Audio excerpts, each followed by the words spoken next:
My name is Michael Carpenter, real estate marketing consultant. I'm here with Mr. Anthony Ford. He's an investor, author, builder. What else, man? What else you got going? He did everything. Houston's #1 real estate advisor. There it so is. he got it all. He got it all. So today we're going to be talking about passive income. You just dropped a new book, The Passive Income Manuscript. Yeah. And we're going to be talking about that. Before we get into that, though, you know, like I've been doing these shows, these weekly YouTube segments, and my producers have been asking me, like, what's the name of this show, man? And I was like, I don't know. Like, I just want to talk to people and, give some education.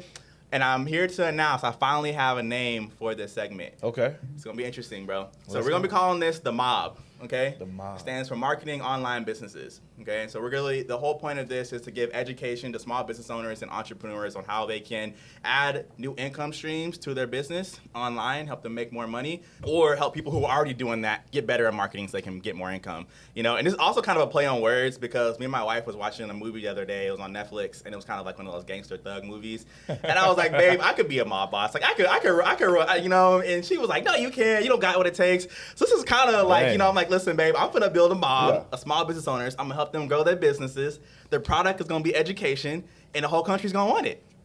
Clap back on your wife. Clap back on the wifey. So this is gonna be a lot of fun. I'm excited. You're kind of my first guest, with the new name, The Okay, Mob. So awesome. it's Yes, excited. it is. So All right. yeah, man. Okay, so let's get into it. So the passive income manuscript. Tell us about it. Why'd you start it? What does it mean? Where are you going with it? Yeah, so actually you read the book before the general public read it. So just kudos to you. Yeah. So it drops today. Nice. Yeah, before I started, I came on here, I was just on the phone with my team Okay. in the parking lot, like getting everything situated Yeah. for release today.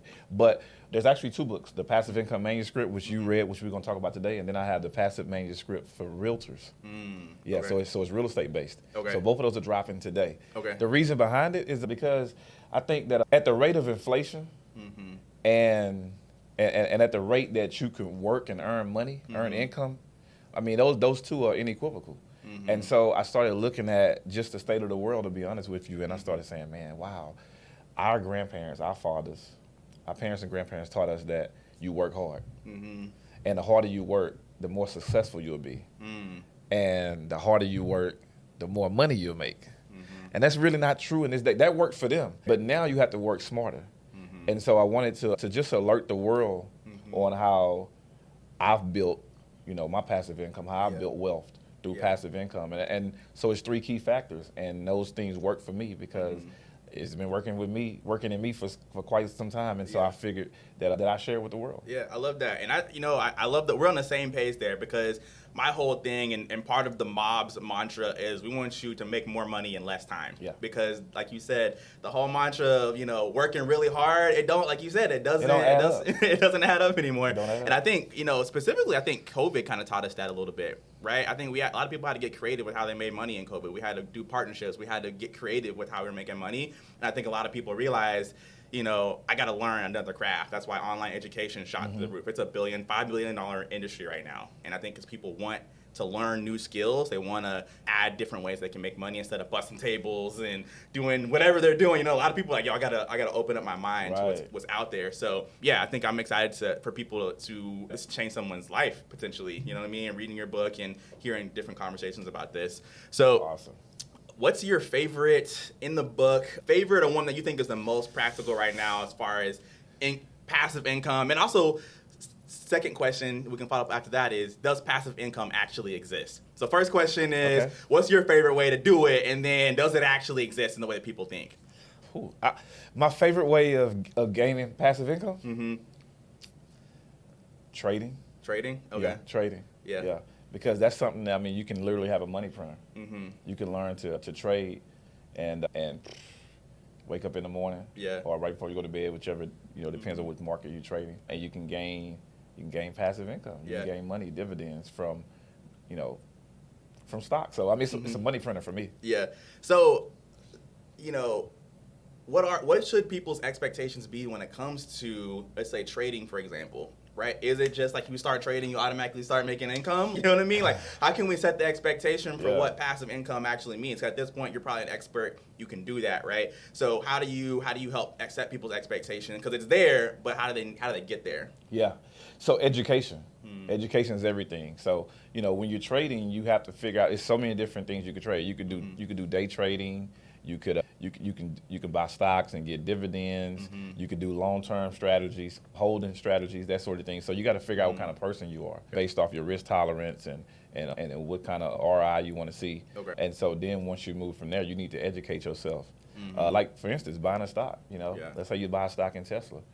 You have basically became a shareholder or an owner of that company. You can't make any decisions. You can't walk in there with a badge and get into the lunchroom, but you are technically a shareholder, and so it would behoove you to go ahead and get educated on that company, and then get educated on the stock market as a whole to see how it works. So education is the biggest gap in creating that passive income through trading. Yeah. So that's the point I want to make today is, if you want passive income, if you want to be able to have a business model that allows you to make more money in less time, you either, number one, have to already have the expertise. You either already have spent the years, the 10,000 hours, or you're going to have to invest to learn it. There is no middle ground. It's not something that you can snap your finger. You know what I mean? You got to put in the hours, or you're going to have to pay to get the knowledge to do it. So I think that's something I really want people to take away from this conversation. I think you just kind of confirmed that, with education. And to add to that, I mean, if look at the other side of the coin.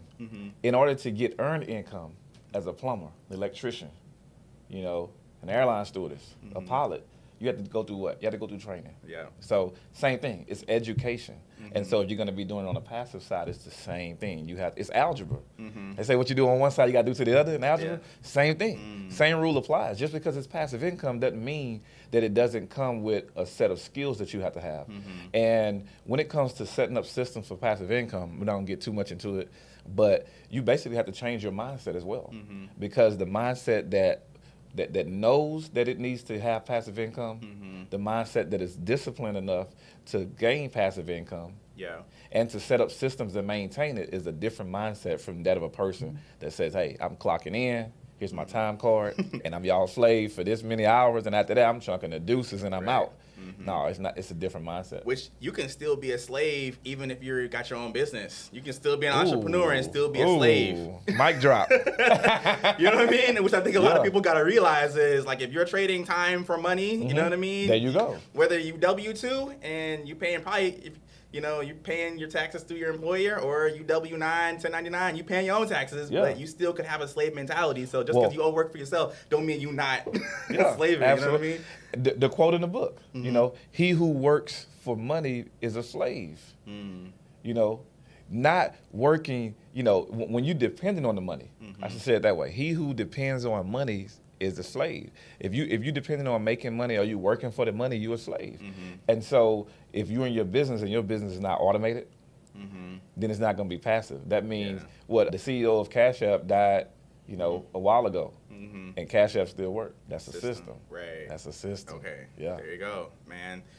That's a whole separate. We could go for another 30 minutes on that topic there. But what I want to get to next is chapter 4, because chapter 4 you talked about insurance, and specifically I want to go the life insurance route, because I'll be straight up. I think right now it's irresponsible to not have life insurance. If you don't have life insurance, I think you're being selfish. Straight up. I said it. I said it. If you don't have life insurance, you're being selfish, because you're not thinking about your family. You know what I mean? And I understand that death is scary. Nobody wants to talk about their death, but the reality is you are going to die and you don't know when. So if you don't have a plan to take care of your family afterwards, then I'm sorry. There's no excuse for that to me. This is a little bit personal for me, because my grandfather passed away in 2014, and I love my grandfather to death. He was a great man, but he didn't have his stuff together, and he passed, unexpectedly. And so the expenses for his funeral and the different things that happened afterward fell to the family. So I was a sophomore in college when it happened, and I remember my parents tried to keep us away from it, but I could still tell that my aunt, uncle, everybody was stressing, trying to figure out how we're going to take care of, Grandpa's situation. And I remember there was money that got invested into that situation that could have gone to my tuition. You know what I mean? That money went into the ground. You know what I mean? And I love my grandfather, but I don't, you know what I mean? Hey, I feel like that was a missed opportunity, because there's other things that could have happened. And he didn't even mean for it to happen that way. Exactly. I'm sure he had on his checklist somewhere that he was going to be taking care of that type of stuff. Yeah. And so he wouldn't even want it for you as well. Yeah. So talk about life insurance as a means of income, right? Because that's what you talk about in the book, is, hey, you can make money with your insurance policy, but also it's something to protect your family. So let's talk about that. A lot of people don't know that. Yeah. So, I mean, I'm like you. I'm an advocate for life insurance as well. Mm-hmm. My grandmother died, and it was the same thing. Mm-hmm. I had just graduated high school, so about the same age, Mm-hmm. and just going to college. I think I was in college maybe about 2 years. So yeah, I was a sophomore as well. Yeah. Wow. And my grandmother died, and she didn't have anything, and so my dad came in and put a lot of cash down. Mm-hmm. You know, and I saw. You know, I saw what that did to him. Mm-hmm. You know, just he loved his mother-in-law, but just the burden, I was like, wow. So my dad started getting life insurance on all of my family members. He started saying, he was like, listen, y'all ain't finna do this again. Plus y'all owe me back my money. Yeah. You know, I ain't gonna say it like that, but that's how I feel. Right. And I'm starting getting life insurance on you guys. So you guys will pay me back eventually if you don't pay me back in this world. You know? So I saw that. Yeah. And he talked to me about it because I'm the oldest. You know, I'm the eldest of the family. So I'm the one who made the decision to pull the plug on my grandma, all that type of stuff. My dad was out of town, but when he made it back to town, then he stood up as a hero and said, all right, well, what we got to do? She didn't have insurance, I got it. You know, y'all chip in whatever y'all want, but I got the rest. And so I was very much a part of that decision making. So your parents kind of kept you extracted. My dad had me in there, and I learned the importance of life insurance. So I started investigating it. Then when I learned that, God sent me a financial advisor at an early age, man, at 23. My grandma died, I was 19. Okay. 4 years later, you know, God sent me a financial advisor, and a black guy, on point, and told me about equity index products. And he was like, man, you know, you can have life insurance. I want to get life insurance on my kids. And my business partner had brought this financial advisor in to talk to us. He was like, man, y'all young, y'all need to start, you know, looking at this now. And so it's a product where you have the death benefit. So let's say you're gonna get $100,000 for your death, for your grandfather's death. Then you've got that death benefit to pay for, you know, the expenses of the funeral and debt that he may have left. But then every month when you were paying your premium, then a portion of that payment was also not only going to the death benefit, but going and investing in the stock market. There you go. And so I'm like, wow, I want that product. Yeah. And so that's what I have. I have a few policies that accumulate interest every month. So and it's real simple.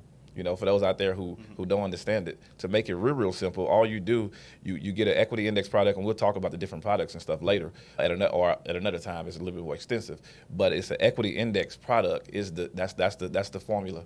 And so some of your premium, let's say you're paying $200 a month.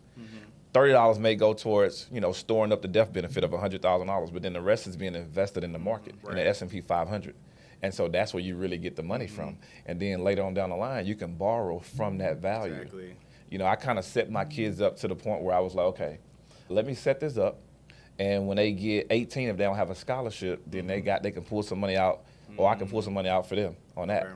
Then I'm still gonna leave some money in, because when they get about 21 to 24, they should be thinking about, you know, opening up a business, or they should, or maybe, you know, they don't, and they get married, they need some money for their down payment on their house, or they get married or whatever. So I set up benchmarks, you know, with the investment. Yeah. All the while, their life is guaranteed, that doesn't go into any question.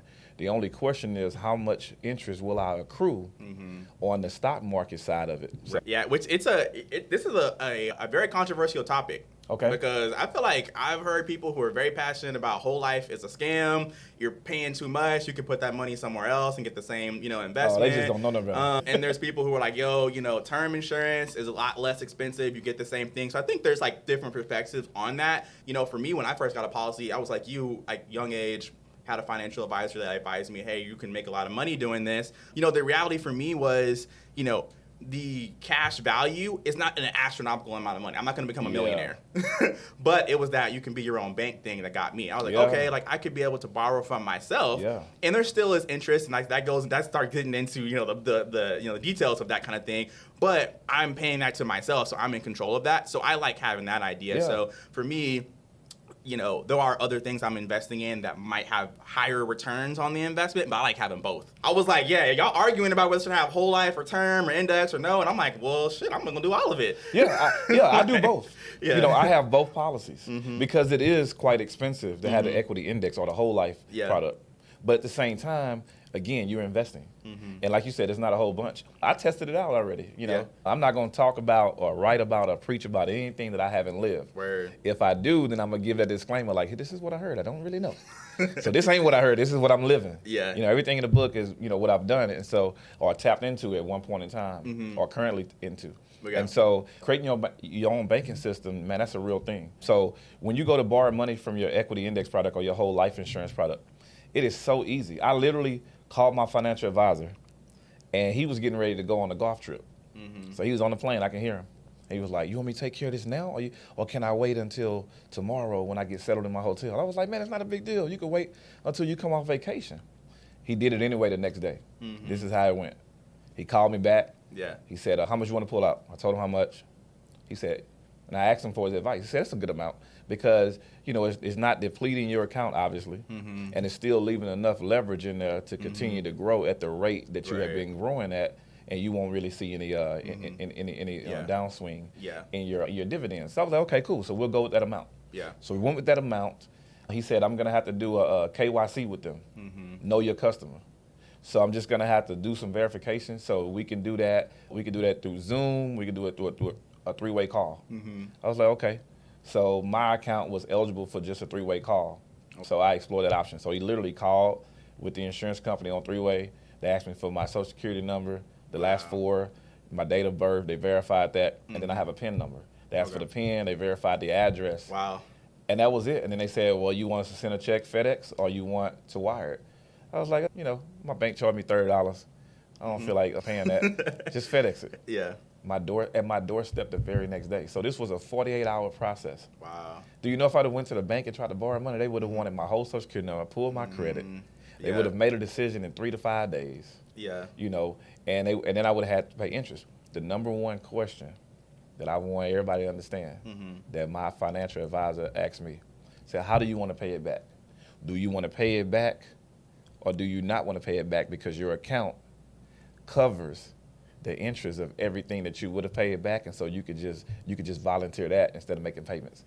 And he said, or you could pay yourself back, but it'll go straight to your principal. And I was like, oh, no, I'll probably pay it back in 2 years. I'll start paying it back, And he said, and he used the term that I forgot to use. He said, well, you can start paying yourself back whenever. Yourself back.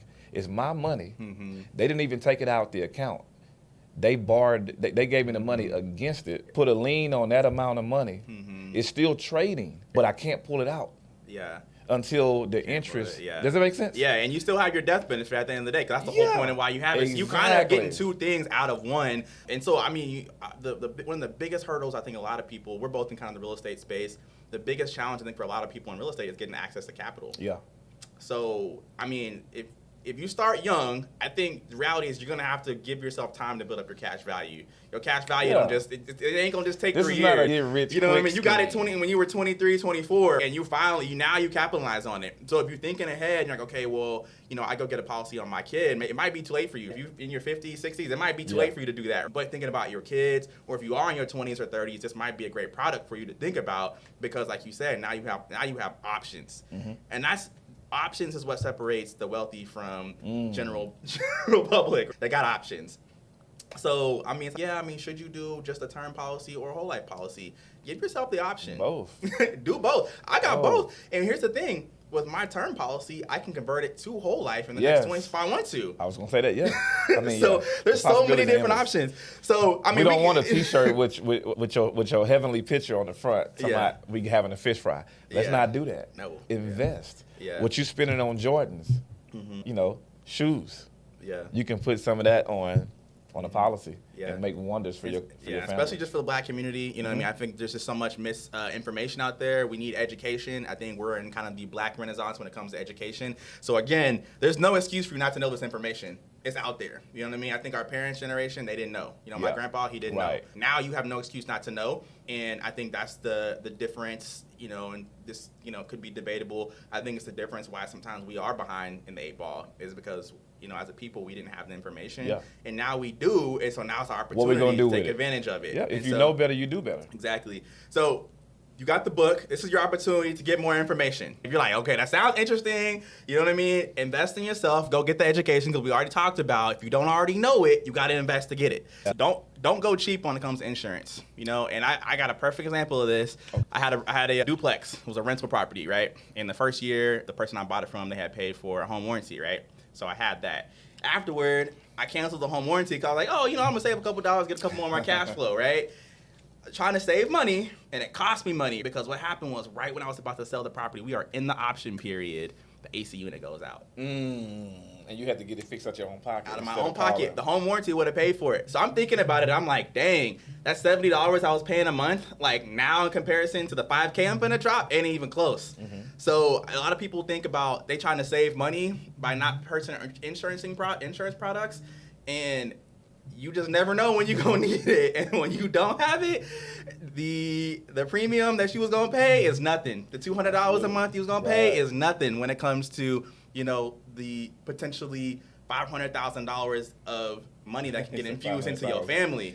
Yeah. So we're going now about it? Huh? We're talking now about it? Or you let's talk about that real quick. I want to add that 2 minutes, because I mean that's also a way to transfer wealth. Right. It's like that's exactly where I'm gonna come from. You could transfer $1 million into your family that wasn't there already. Come on. Talk about it. All right, you ready? Yeah. All right. So I mean, the thing is that you're gonna die. It's appointed to every man to die. Okay, it's gonna happen. But it can be the greatest wealth transfer that you've ever given your kids, your loved ones, or it can be the greatest burden, to be honest with you. Yeah. So when you talk about wealth transfer, if you get, let's say, $2-3 million worth of insurance, this is how I would do it. I'm gonna just break down the play. This is how I would do it. Run the play. All right, let's go. I'm gonna give y'all the Y'all goods. getting this for free. Y'all shouldn't be getting this for free. This man finna help y'all, man. Come on. Yes. So listen, this is what you want to do. You want to get at least $1 million. You can go 2 or 3 million, but you at least want to do $1 million in term insurance. Okay. If you're pretty healthy, you're under 50, then your rate is gonna be, you know, a lot cheaper than if you're over 50 and you a smoker or you have, you know, some type of illness. But it's okay. Get the $1 million insurance, because the premium still pales in comparison to what you're gonna leave behind. But get at least $1 million worth of, and that could be term. That's gonna be your cheapest. Term, you know, will run for $1 million, should run on average under $100. You know, if you're in real bad health or something like that, you know, it get, you know, closer to 175 or something. You know, but still peanuts. So that's term. So now you're leaving at least $1 million. Then you can go get your whole life. Now, I don't advise you get $1 million worth of whole life, because it'll be expensive. You'll be paying like $1,000 a month. But get you something manageable. So what I would do then is, with the whole life, is I would find out how much I could afford to pay. Pay yourself a car note. You know, average car note, I don't know the average car note, $600-700 a month. Maybe your goal is $500 or $400 a month. And you put that, and you find out how much money in insurance could that buy you. So now you're saying, okay, I can spend $400. According to my health, my age, how much insurance, and then how much insurance would that be? Your financial advisor may come back with, you know, for some people it may be $150,000. For other people it may be $200,000. For somebody else it may only be $80,000. But just find out how much you could afford. And then now you've got $1 million plus to leave. That's just the death benefit. Now, because that piece is a whole life, then you may be earning $2,000 or $3,000 a year. Not a whole bunch of money, but it sure pays off, you know, a car, or it helps the grandbaby get into a college or a special program, you know, to study abroad. Those are the things that money really can't buy. The experience. Somebody 70 years old that never could do anything for their family, and they couldn't even give their family $1 million while they were living. But when they die, you got $1 million. You got about $65,000 that accumulate over 10 years that's just sitting there because they never pulled it out, never borrowed against it. Right. And then they have another $250,000 that $400 bought them. And by the way, in whole life insurance, there is a break-even point. Well, when you've paid so much premium in, you don't pay anymore. So one of my, or maybe two of my policies are already at that point. The policy that I told you I borrowed against is at that point. I didn't have to pay anything back because my account paid for itself, and I don't pay a premium. And you can have multiple. That was another thing. You can have multiple of these things. Yes, that's crazy. Yeah, I told you my dad went crazy. Like he got a whole bunch of term. He got a whole bunch of term life insurance on people. He like, oh, my grandmother had 5 children, so he like, well, all of y'all getting life insurance, you know. I'm gonna pay $58 a month for $100,000 on y'all. Yeah. And a funeral only costs about $10,000 to $15,000. A decent funeral, $10,000 to $15,000 if you have a church home. Mm-hmm. Now, if you got to rent another place to actually have a funeral at, it can get to $20,000 to $25,000. And that's with your family being in a limo. That's with a bouquet of roses. Yeah. Trust me, my dad's a pastor, so I know how much these things cost. Yeah. So you still have what? $1 million, and you just take $20,000 off of it. Come on, that is how you get ahead. Exactly. So yeah, I can do that all day. I'm not There going. it is. There it is. That's the strategy, though, guys. Right. Houston, it's your opportunity to get the information you need to know to change your life, change your family's life. We always talk about building a legacy, being wealthy. Stop talking about it. It's time to do it. Be about it. I like that. I like that. Stop No talking and do it, man. So yes, I appreciate you coming on, man. How can people find you? How can they get involved with what you're doing? Socials, websites? So I'm going to make it real easy. I'm on Instagram at _Mr. Ford. _Mr. Ford. And if you want a copy of my book, it's Labor Day coming up, so I'm giving it away for free. It drops this evening, today.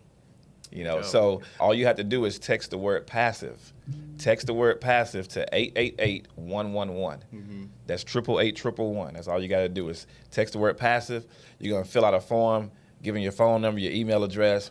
Let me know if you're in real estate or you're not, because I have 2 different books that I send you. If you're a realtor, you get the other passive book. If you're not a realtor, then you get another. But both of them are passive manuscript. One's for the general public, one's for real estate brokers. So you're just going to fill out a quick questionnaire. I think I asked about 4 or 5 questions. Mm-hmm. And then we send the book directly to your inbox. And so, again, text the word passive to 888-111. And on Instagram, I can be found at _Mr. Ford. Word. Hey, appreciate you coming on, man. Man, thanks for having me.